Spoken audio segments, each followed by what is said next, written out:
Guys, এই ফড়িংটির ঘরে খাবার না থাকার কারণে বাইরে বেরিয়ে আসে খাবারের সন্ধানে, কিন্তু বাইরে এত তুষার বরফের কারণে কোথাও খাবার না পাওয়াতে পিঁপড়াদের বাসার সামনে চলে আসে। বাবা ইলিশ মাছ খাবো, আমার কাছে 1 টাকাও নেই।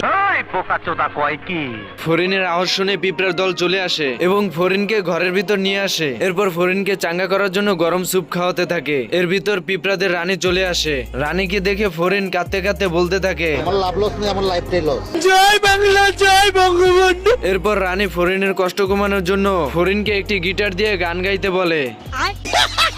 আরে বাবা,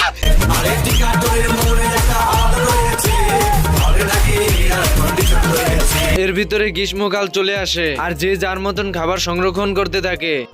मौसम तो ऐसा लग रहा है दिल गार्डन गार्डन हो रहा है। খবর কি? গরিব মানুষের খবর, বুক ঢাকতে গেলে ফুটকি দেখা যায়। বলিস কি? না বেটা, হইলো বেটা।